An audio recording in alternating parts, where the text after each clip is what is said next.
Pair of linear equation two variable कहने का मतलब सबसे पहला पेयर होना चाहिए लीनियर इक्वेशन टू वेरिएबल का, इसलिए हम लोग उसको पेयर बोलेंगे। अब लीनियर इक्वेशन क्या होता है? वैसा इक्वेशन जिसका डिग्री 1 हो। इक्वेशन मतलब तो आपको पता है बीच में इक्वल का साइन रहेगा। टू वेरिएबल का मतलब भी आपको पता है 2 वेरिएबल्स होंगे। जी हाँ, ठीक है। तो यहाँ पे आप लोग को मैं पेयर ऑफ लीनियर इक्वेशन का जनरल फॉर्म बता देता हूँ। जनरल फॉर्म क्या हो जाएगा आपका?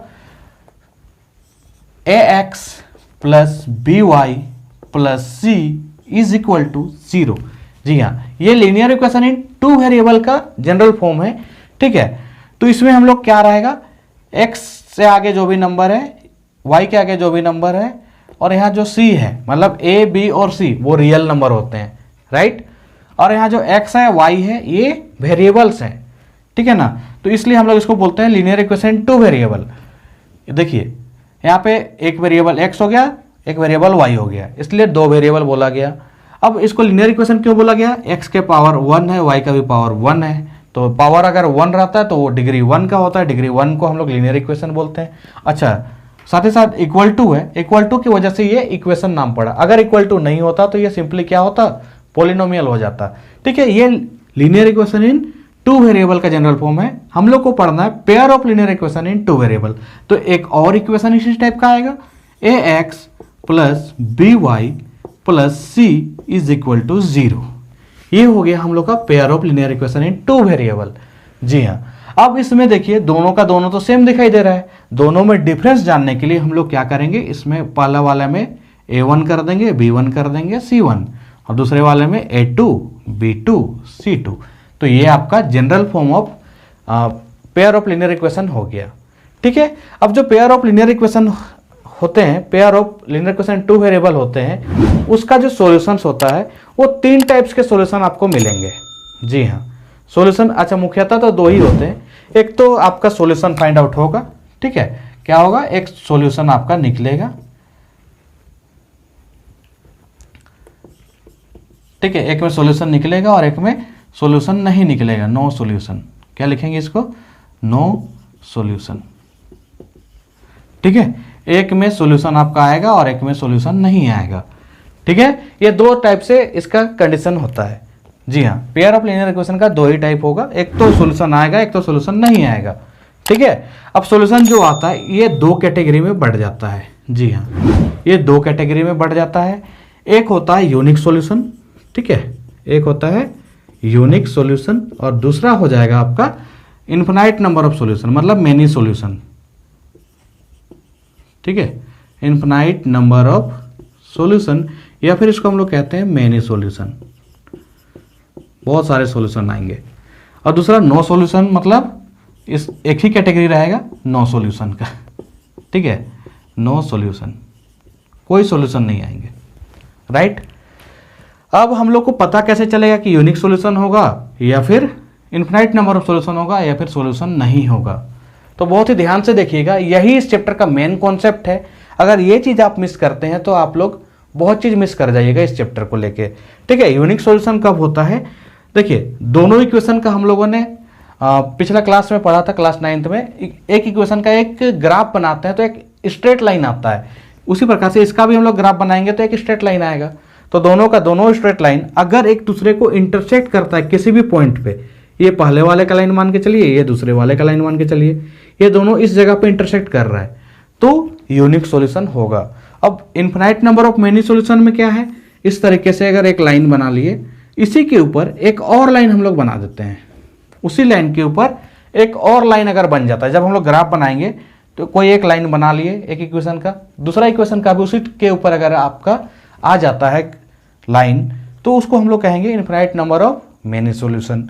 और नो सॉल्यूशन में तो भाई एक दूसरे को कभी इंटरसेक्ट करेगा ही नहीं। इंटरसेक्ट नहीं करने वाले लाइन को क्या कहते हैं आपको भली बात ही पता है, उसको कहते हैं हम लोग पैरेलल लाइंस, ठीक है। अब आप लोग ये जानने के बाद आप लोग का मन में ये सवाल उठ रहा है, क्या सर हम लोग हर एक क्वेश्चन का ग्राफ बना के देखेंगे, है कि नहीं? हर एक क्वेश्चन का ग्राफ बना के देखेंगे तभी जाके हम लोग जान पाएंगे क्या? तो ऐसा बिल्कुल भी नहीं है, उसके लिए भी एक कंडीशन है। सबसे पहले तो एक चीज मैं बता लूं, एक चीज छूट गया, जैसे इसको इस तरीके से अगर इंटरसेक्ट हो रहा है तो इसको हम लोग कहते हैं इंटरसेक्टिंग लाइन। क्या बोलते हैं? ये हर एक पॉइंट को याद रखना है, हर एक पॉइंट को याद रखना है, ठीक है। यहाँ पे क्या है? इंटरसेक्टिंग लाइन, इसको मैं लिख देता हूँ इंटरसेक्टिंग लाइंस, इसको कहेंगे इंटरसेक्टिंग लाइंस। इसको कहेंगे कोइंसिडेंट, कोइंसिडेंट, क्या कहेंगे, कोइंसिडेंट लाइन, राइट। अब इसको क्या कहते हैं आपको पता है, parallel line, parallel lines, clear है। अब हाँ, आपका सवाल जायज है, क्योंकि हम लोग हर एक क्वेश्चन का ग्राफ बना के नहीं देख सकते। हर एक क्वेश्चन का अगर ग्राफ नहीं बना के देख सकते तो हम लोग कैसे जानेंगे, ठीक है, कैसे जानेंगे, उसके लिए एक तरीका है। यहाँ इसका जो जनरल फॉर्म पे ध्यान दीजिए, आप लोग को उसको देखना है a1/a2 का निकाल के, a1/a2 निकालेंगे, एक बार हम लोग b1/b2 निकालेंगे, ठीक है। अब उसके बाद देखेंगे क्या ये दोनों इक्वल है, अगर इक्वल है तो आगे बढ़ जाएंगे, अगर इक्वल नहीं है तो ये लाइन हम लोग का क्या हो जाएगा, इंटरसेक्टिंग लाइन होगा। क्या होगा, इंटरसेक्टिंग लाइन।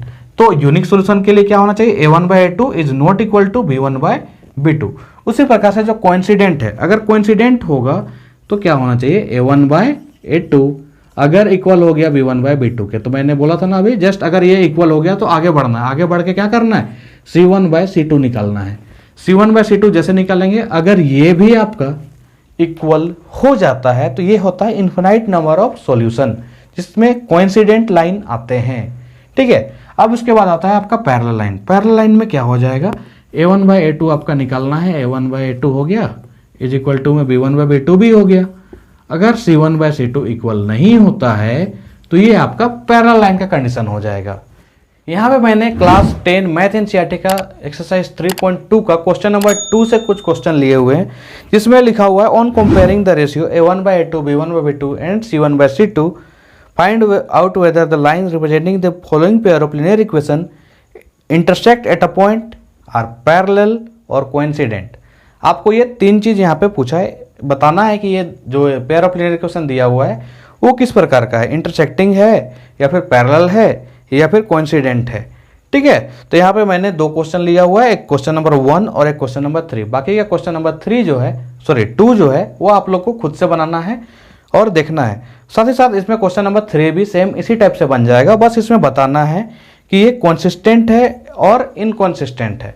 तो कंसिस्टेंट के लिए मैं बता दूं, जिसका सॉल्यूशन आता है, मतलब यूनिक सॉल्यूशन या फिर इनफाइनाइट नंबर ऑफ सॉल्यूशन होगा, उसको हम लोग कंसिस्टेंट कहेंगे।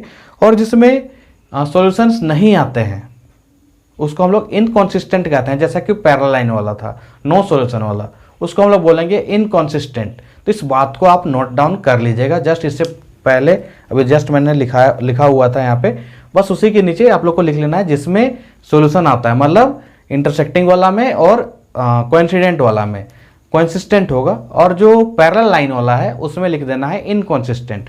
तो वो भी आप लोग का हो जाएगा क्वेश्चन नंबर 2 और 3। तो यहाँ पे मैंने दो क्वेश्चन लिया हुआ है, दोनों क्वेश्चन को आपको सोल्व करके दिखाता हूँ कि कैसे ये बनेगा, ठीक है। सबसे पहले इसको इक्वल टू से उधर 0 रख देना, बाकी सारा नंबर को इधर ले आना है, राइट। तो ये पहले से अरेंज किया हुआ है, कोई दिक्कत नहीं है। हम लोग यहाँ पे a1/a2 निकालते हैं, a1/a2, x के आगे वाला a1 होता है, लिख दिए, नीचे का x के आगे वाला a2 होता है, 5/7 नहीं कट रहा है, छोड़ दिए। उसी प्रकार से हम यहाँ पे b1/b2 निकालते हैं, b1/b2 क्या हो जाएगा, -4/6। क्या ये किसी भी सूरत पे कटने वाला है क्या, मतलब आई मीन बराबर है क्या, b1/b2 बराबर है क्या a1/a2 के, नहीं है। अगर ये बराबर नहीं है तो सिंपल सा हम लोग लिख सकते हैं, ठीक है, since a1/a2 is not equal to b1/b2, therefore given pair of equation has, देखिए a1/a2 इज इक्वल नहीं हुआ b1/b2 के, तो कैसा होता है, यूनिक सॉल्यूशन होता है।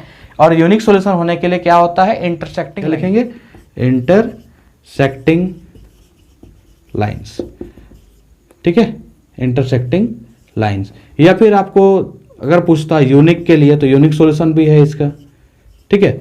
अगर आपको पूछता कंसिस्टेंट के लिए तो ये कंसिस्टेंट है आपका, ठीक है,